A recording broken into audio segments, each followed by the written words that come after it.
Os principais momentos entre os julgamentos que aconteceram durante a semana no plenário do Supremo Tribunal Federal. Você, amigo da TV Justiça, já sabe, é o Plenárias, que está começando agora.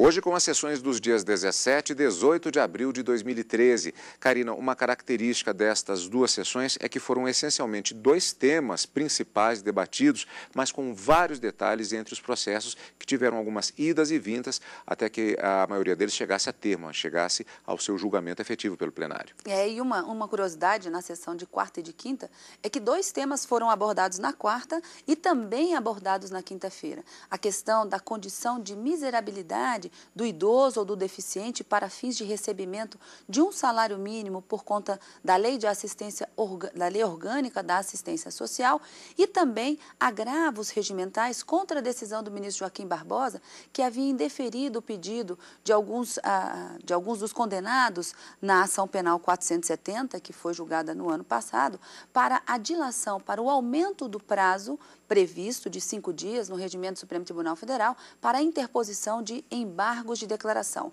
Na quarta-feira houve julgamento de agravo regimental e na quinta-feira outros agravos também sobre o mesmo tema foram abordados no Supremo Tribunal Federal. Então vamos, como sempre, fatiar os julgamentos que aconteceram nestas duas sessões. Lembrando que, como foram muito detalhados os argumentos apresentados, os debates, hoje nós vamos aproveitar a reportagem da TV Justiça para mostrar como foram estas sessões. Começando com a quarta-feira, como já foi dito, os ministros do Supremo julgaram mais um agravo regimental na ação penal 470. Eles aumentaram de 5 para 10 dias o prazo para que os advogados de defesa dos acusados apresentem recursos após a divulgação do acórdão. Quem acompanhou foi a repórter Daniela Garcia. A defesa de alguns acusados alegava que este é um caso complexo e que seria impossível recorrer em apenas 5 dias. Os advogados pediam pelo menos 20 dias. Eles queriam que os votos dos ministros fossem disponibilizados antes da publicação do acórdão. Suprimir deliberadamente tempo útil de defesa, fecham-se as aspas, é, no mínimo, absurda, no meu modo de ver. Na verdade, sejamos francos, não é, senhores ministros? O que se busca aqui é a manipulação de prazo processual legalmente previsto. Por maioria, os ministros do Supremo Tribunal Federal decidiram ampliar o prazo para 10 dias, em vez de 5, como previsto no regimento interno. Os ministros também analisaram na sessão plenária de quarta-feira 2 recursos extraordinários do INSS que questionavam se o benefício de assistência continuada ao idoso deveria ou não ser pago mesmo quando outro integrante da família recebesse do INSS a aposentadoria ou outro benefício. O julgamento conjunto dos recursos havia sido suspenso em junho do ano passado, depois do pedido de vista do ministro Luiz Fux. Nesta quarta-feira, a análise foi retomada e o ministro afirmou que o mais justo seria ponderar os 2 votos da sessão anterior. Esse foi o panorama geral, portanto, dos julgamentos da quarta-feira. Vamos fatiar julgamento conjunto do recurso extraordinário 567.985, de relatoria do ministro Marco Aurélio, e o recurso extraordinário 580.963, relatoria do ministro Gilmar Mendes. Todos os recursos impetrados pelo INSS. No RE 567985, o INSS questionou decisão da turma recursal da Seção Judiciária do Estado do Mato Grosso, segundo o qual a autora da ação teria direito ao recebimento do benefício assistencial da prestação continuada, mesmo não preenchendo o requisito da miserabilidade, nos termos do artigo 20, parágrafo 3º da LOAS, como já falamos no início do programa de hoje, devido ao princípio da dignidade da pessoa humana e às peculiaridades do caso concreto, do caso em si. Já no 580963, estamos falando de outro recurso extraordinário, um julgamento conjunto, o órgão questionou acórdão da turma recursal da Seção Judiciária do Paraná, que ao confirmar sentença concedeu o benefício assistencial de prestação continuada ao idoso, previsto no artigo 203, inciso 5º da Constituição Federal. O fundamento, os benefícios do valor mínimo recebido por idosos ou por idoso integrante do núcleo familiar deveriam ser excluídos do cálculo da renda familiar per capita. Vamos direto ao final do voto vista apresentado pelo ministro Luiz Fux.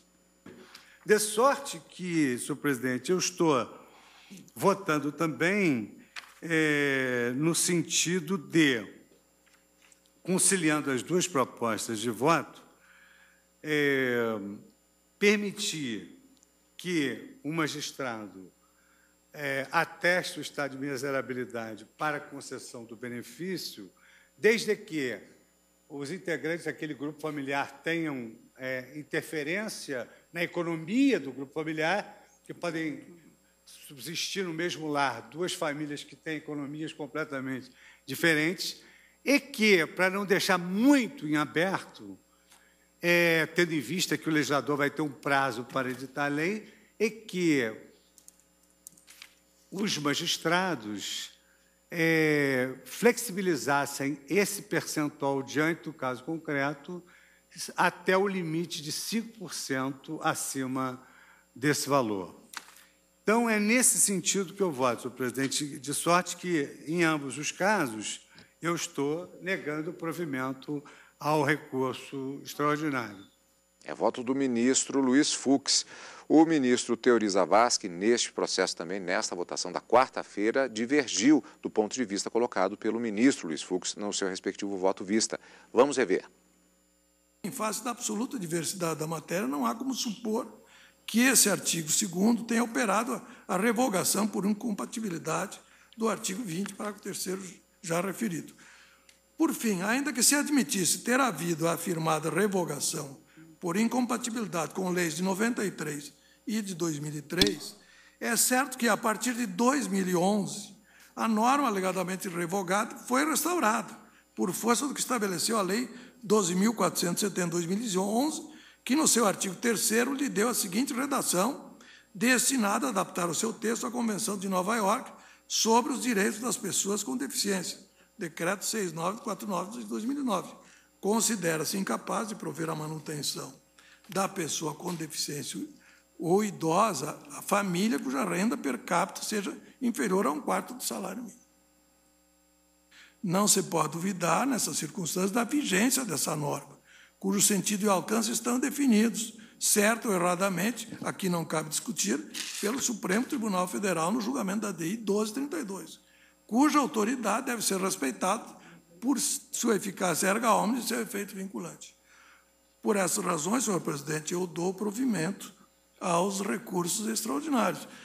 A rigor, senhor presidente, não tivesse já sido superada a fase de conhecimento do recurso extraordinário, eu até votaria pelo não conhecimento, porque se trata de matéria infraconstitucional, pelo menos a parte relativa à revogação ou não por normas supervenientes. É um exame de natureza eminentemente infraconstitucional. Porém, com a admissão da repercussão geral, a admissibilidade do recurso ficou superada e, portanto, a minha conclusão é de provimento. É o voto. Karina, foi um processo muito debatido. Foi, aliás, um processo, não foram, porque, na verdade, foram dois processos na quarta-feira, vamos ver daqui a pouco, na quinta-feira ainda havia uma reclamação, e há outros processos que tratam da mesma questão. Qual é o grande debate que envolve essas ações em discussão no Supremo? Vamos tentar entender primeiro. Os ministros do Supremo, ao receberem e julgarem esses dois recursos extraordinários, se depararam com decisões judiciais que, de uma certa forma, relativizavam aquele conceito de miserabilidade, ou seja, desse idoso ou deste deficiente que não tinha condições de se sustentar. Relativizando, o INSS contestou essas decisões para dizer, olha, nós temos uma lei que diz que para recebimento do pagamento de um salário mínimo, que é pago e custeado pelo INSS, deve-se levar em consideração aquilo que determina a legislação. E a Lei Orgânica da Assistência Social determina que o idoso ou o deficiente poderá receber esse um salário mínimo desde que a renda da família não supere 1/4 do salário mínimo, por cabeça, por cada membro dessa família, onde está inserido esse idoso e onde está inserido esse deficiente. O que aconteceu nesses dois casos concretos trazidos nesses dois recursos extraordinários? Os juízes de primeiro grau, eles acabaram entendendo que aferir apenas essa realidade de 1/4 de salário mínimo por cabeça na família em que se encontra esse idoso ou esse deficiente é, por vezes, dependendo do caso concreto, uma situação que não exprime a realidade. Então, quer dizer, às vezes a família até tem um gasto muito grande com a medicação dos idosos, como foi falado no próprio plenário do Supremo Tribunal Federal. O idoso é cometido com uma doença, uma enfermidade que necessita de uma medicação, de um tratamento oneroso, e aí acaba reduzindo ele a uma condição de miserabilidade a ensejar a concessão do benefício. Então, por vezes, nesses dois casos, né, o que o INSS queria era afastar essas decisões para fazer valer o que está descrito no texto legal. E por isso a discussão veio até o Supremo Tribunal Federal, questionando justamente o artigo 20, parágrafo 3º dessa Lei Orgânica da Assistência Social, chamada LOAS, e que prevê esse critério objetivo para a aferição da miserabilidade e que, de uma certa forma, vinha sendo relativizado pelos juízes de primeiro grau. Os debates continuaram e na sessão da quarta-feira o julgamento foi suspenso para que a Corte pudesse deliberar sobre a modulação de efeitos da decisão, fixando o prazo para o Poder Legislativo discutir e aprovar nova regulamentação. O ministro Celso de Mello levantou a questão de que a modulação exige maioria qualificada de 2/3 dos votos e a composição do plenário não estava completa no momento do exame do tema. Ainda nesta edição, o resultado que foi proclamado na edição da quinta-feira, após a continuação dos debates e a deliberação do plenário. Outro destaque ainda na quarta-feira e que, na verdade, se estendeu também para quinta-feira, mas, por enquanto, vamos tratar da sessão plenária do dia 17. 22º agravo regimental na ação penal 470. O agravo regimental foi interposto pela defesa de José Roberto Salgado, Cátia Rabeiro, Delúbio Soares, José Dirceu, João Paulo Cunha, José Genuíno e Vinícius Samarani contra a decisão do relator da ação penal 470, ministro Joaquim Barbosa, que no dia 5 de abril negou o pedido dos advogados para que os votos fossem disponibilizados à medida que liberados pelos ministros, concedendo pelo menos 20 dias para a publicação do acórdão. Pediu um aumento para 30 dias dos prazos para quaisquer recursos que fossem cabíveis, no argumento que seria impossível cumprir prazos para a oposição de eventuais embargos de declaração ou infringentes devido à singularidade deste processo. Para o relator, ministro Joaquim Barbosa, a defesa estaria buscando apenas manipular o prazo processual previsto, que é de 5 dias. Eu destaco, por fim, que o acórdão, evidentemente, não será, aspas, substituído por vários vídeos das sessões de julgamento, fecha aspas, ao contrário do que sustentam os recorrentes. Será publicado normalmente e os agravantes sabem bem disso. Aliás, quem pretende adiar injustificadamente essa publicação é justamente a defesa. Tudo, claro, na tentativa de eternizar a conclusão desse julgamento. Por essas razões, senhores ministros, eu voto pelo não provimento do agravo. Como voto, ministro Theory. Lembro tema que discutimos ainda há pouco. O regimento do Supremo é mais generoso do que o regimento, o prazo previsto. O prazo previsto no regimento do Supremo é mais generoso do que o prazo previsto na lei, que é o Código de Processo Penal, que fixa um prazo de apenas 2 dias. Por que essa discrepância? Porque esse prazo regimental vem da época em que o Supremo Tribunal Federal tinha poder para legislar sobre sede regimental. Em sede regimental sobre os processos da sua competência. Após vários debates, os ministros entenderam, por maioria, que deveriam dar provimento parcial ao agravo. E isso significou aumentar o prazo de 5 para 10 dias para a interposição de embargos. E, como já dissemos, o tema voltou ao plenário na sessão da quinta-feira. E são os destaques da quinta que nós vamos ver daqui a pouco, logo depois do intervalo, aqui no Plenárias.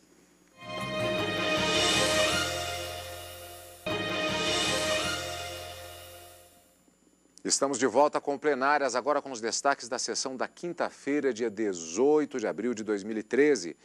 Vamos rever na reportagem como foi aquela sessão. O Supremo Tribunal Federal declarou inconstitucionais os critérios utilizados para a concessão de benefícios assistenciais a idosos carentes. A repórter Neila Guimarães acompanhou a sessão. Nesta quinta-feira, os ministros decidiram que o valor de 1/4 do salário mínimo, determinado pela Lei Orgânica da Assistência Social, a LOAS, para que o idoso receba o benefício do INSS, não atende à realidade econômica dos beneficiários e que o Legislativo deve coordenar as várias leis que concedem benefícios a idosos e deficientes de forma a proporcionar tratamento igualitário. O plenário também decidiu que não houve violação da decisão do Supremo na ação direta de inconstitucionalidade que discutiu a questão da miserabilidade. Os ministros decidiram ainda que o artigo 34 do Estatuto do Idoso, que define os critérios para que os idosos recebam benefícios do INSS, e o parágrafo 3º do artigo 20 da LOAS, que define as formas de constatação de miserabilidade para efeitos de recebimento de benefício continuado, são inconstitucionais, mas as normas continuarão em vigência até que o Legislativo faça as modificações, sem prazo definido. Foi negado provimento ao recurso extraordinário, decisão majoritária, vencidos os ministros Ricardo Lewandowski, Dias Toffoli e Marco Aurélio. Se o telespectador já ficou com uma leve sensação de déjà vu, já não vi esse tema antes, exatamente porque, como vimos no primeiro bloco, na quarta-feira nós tivemos a questão dos benefícios aos idosos, ao idoso. O debate foi iniciado no julgamento de 2 recursos extraordinários. O tema voltou na sessão plenária da quinta-feira, sendo que foi chamado a julgamento, apregoado, também um outro tipo de ação, a chamada reclamação, mais exatamente a reclamação 4.374, de relatoria do ministro Gilmar Mendes, INSS versus turma recursal dos juizados especiais federais do estado de Pernambuco. Reclamação contra a decisão da turma recursal dos referidos juizados especiais, que condenou o INSS ao pagamento do benefício previdenciário previsto no artigo 20 da Lei 8.742 de 93, a famosa LOAS, como já estamos acompanhando. Alega o reclamante afronta a decisão proferida pelo Supremo numa ação direta de inconstitucionalidade, como vimos na reportagem, a ADI 1232, que reconheceu a constitucionalidade do requisito exigido na referida LOAS para a concessão do benefício, limitação da renda familiar do postulante ao valor de 1/4 do salário mínimo por pessoa. O ministro Gilmar Mendes indeferiu a liminar. Vamos rever o trecho do final do voto do ministro na sessão plenária desta quinta-feira. Uma vez declarada essa inconstitucionalidade, ante todas as convincentes razões até aqui apresentadas, poderão os poderes executivo e legislativo atuar no sentido da criação de novos critérios econômicos e sociais para a implementação do benefício assistencial previsto no artigo 203, inciso 5º da Constituição.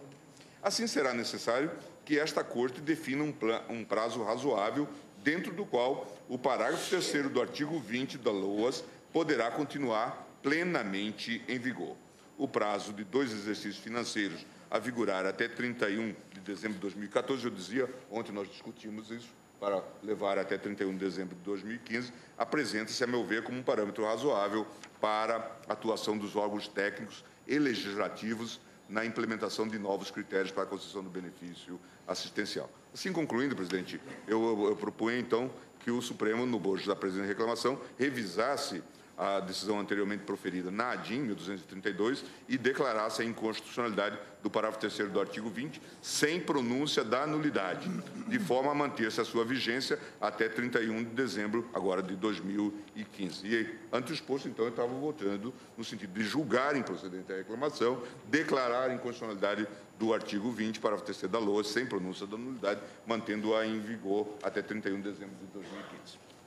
Bom, Karina, este tema foi fechado tanto em relação à reclamação, que vimos agora, do ministro Gilmar Mendes, de relatoria dele, quanto aos recursos extraordinários, cujo julgamento foi suspenso na quarta-feira, como nós vimos, inclusive, no primeiro bloco. Tema, a questão dos idosos. no frigir dos ovos. Como é que ficou? Os ministros acabaram declarando a inconstitucionalidade do dispositivo que fixava 1/4 de renda per capita por família para a concessão desse salário mínimo ao idoso ou a um deficiente. E declarou inconstitucional por entender que os critérios para se aferir essa miserabilidade devem ser melhor analisados pelo Congresso Nacional e que isso não deve refletir a realidade de hoje, considerado que a Lei Orgânica da Assistência Social ela é de 1993 e 20 anos já se passaram e isso deve ser revisado. Na reclamação, uma situação curiosa, a reclamação ela serve para trazer ao Supremo Tribunal Federal uma informação de que um juiz de qualquer localidade do Brasil está proferindo uma decisão contrária a uma decisão que foi proferida pelo Supremo em ação direta de inconstitucionalidade. Como a gente sempre diz, essas ações diretas de inconstitucionalidade, decisões proferidas pelo Supremo, por força da própria Constituição, têm efeito vinculante e, portanto, não podem ser descumpridas pelos magistrados no momento de aplicar a lei. Nessa reclamação, discutia justamente uma decisão do Supremo que entendeu que esse artigo 20, parágrafo 3º da LOAS, era constitucional. E agora, no julgamento, o resultado é de uma declaração de inconstitucionalidade. Isso é possível? O ministro Gilmar Mendes colocou muito bem durante a sessão de que não há nenhum impedimento que a composição atual do Supremo Tribunal Federal revise uma decisão proferida anteriormente. E, nesse sentido, acabou se formando uma maioria para declarar, na atual conjuntura, o artigo 20, parágrafo 3º da LOAS, que prevê essa concessão desse benefício ao idoso e ao deficiente de uma forma inconstitucional. Mas nós temos uma outra peculiaridade.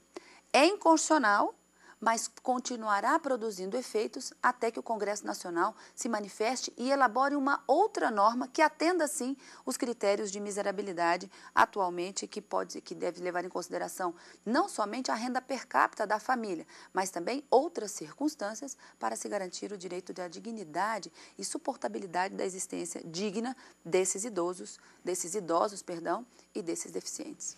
Karina, ainda fechando um outro tema que houve uma repetição e na verdade, até fechando o que foi iniciado no bloco anterior, que foi a questão dos agravos regimentais que foram apresentados na ação penal 470. Tivemos o 22º agravo na quarta-feira e o 23º e 24º agravos regimentais na ação penal 470.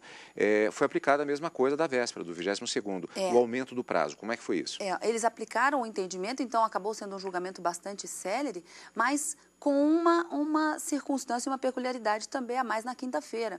Por sugestão do ministro Celso de Mello, aplicou-se também uma regra prevista no Código de Processo Penal em que seriam estendidos os benefícios dessa dilação, desse aumento do prazo para apresentação dos embargos declaratórios, também àqueles condenados, aos réus que foram condenados na ação penal 470, para interposição dos embargos de declaração ou, eventualmente, embargos infringentes. Então, não obstante todos não tenham recorrido da decisão, a decisão da dilação do prazo acabou sendo estendida também.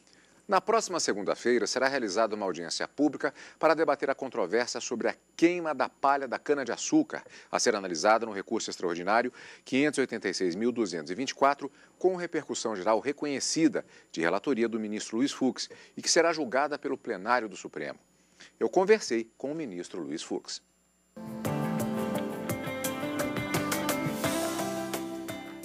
Esta é a segunda audiência pública convocada pelo ministro Luiz Fux este ano. Ministro, muito obrigado por aceitar o nosso convite para falarmos a respeito de mais esta audiência pública que acontece aqui no Supremo Tribunal Federal, sendo que desta vez o tema é o processo de queimada nas lavouras de cana-de-açúcar.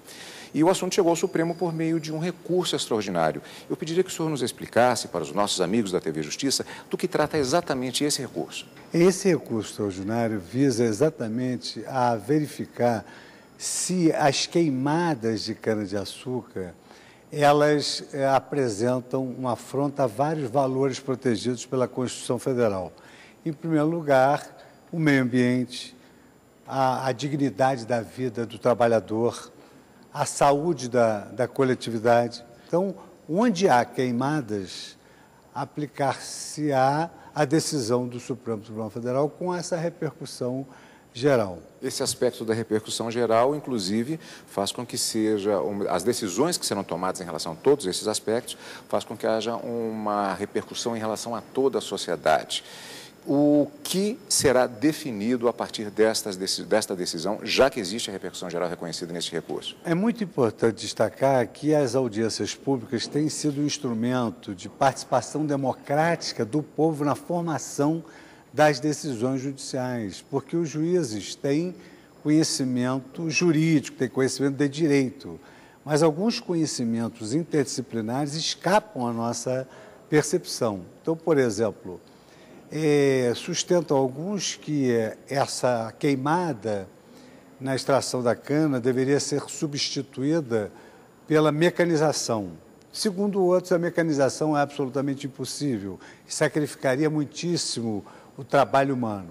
Então, esses conhecimentos mais específicos do setor serão trazidos, até exatamente por isso, as audiências públicas elas são limitadas ao debate de aspectos técnicos. Nós não trazemos aqui, numa audiência pública, debates jurídicos. Os debates jurídicos serão travados no plenário. Mas, como o direito não vive dissociado de uma realidade fática, é preciso que nós também forneçamos aos nossos colegas ministros que são convocados, são convidados também para presenciarem as audiências, é preciso que nós forneçamos esses dados interdisciplinares, como foram fornecidos em relação às células-tronco, a antecipação do parto do feto anencefálico e outras questões que, digamos assim, são periféricas àquilo que se vai decidir. Ministro, já é possível, então, da sua experiência, não só acompanhando várias audiências públicas, mas também presidindo essas audiências, uma que está em pleno andamento e essa que acontece agora, já é possível se mensurar o nível de contribuição desse instituto, que é relativamente novo, da audiência pública, em fornecimento de dados aos ministros? Essas audiências públicas, elas permitem que o cidadão, no exercício pleno da cidadania, contribua para que uma solução judicial seja legitimada democraticamente, porque o grande trunfo da decisão de uma Suprema Corte é obter a confiança do povo. Essa é a grande arma do judiciário, é a confiança do povo. São 26 expositores, são muitas opiniões que são ali apresentadas para o livre convencimento dos magistrados. Tem-se a impressão que é uma carga de informação maior do que obtida pelos ministros em um processo, digamos assim, normal. É a impressão só, ministro? Não. Não, é a realidade, porque como é um tema interdisciplinar, é um tema que escapa à simples interpretação da Constituição Federal, ele vem, digamos assim, acompanhado de várias informações de diversos setores, porque nós ouvimos os que são contra e os que são a favor. Nós sopesamos essas duas opiniões. E como tudo isso é gravado, tudo isso é anotado, é possível ver, rever, ler, tresler e chegar a uma conclusão. Ministro, muito obrigado pela sua participação, uma boa sorte na condução dos trabalhos em mais esta audiência pública que o senhor vai presidir, portanto, nesta próxima semana. Muito obrigado. Espero ter a presença, como sempre, da TV Justiça. Com toda certeza, o cidadão brasileiro, portanto, vai acompanhar os trabalhos ao vivo aqui na TV Justiça. Portanto, além de você, amigo da TV Justiça, acompanhar a sessão da audiência pública com transmissão ao vivo na segunda-feira, nós também já temos encontro marcado na próxima semana. Na próxima semana, quarta e quinta-feira ao vivo, direto do plenário, e no final de semana com plenárias. Obrigado pela companhia, como sempre, e continue aqui na TV Justiça.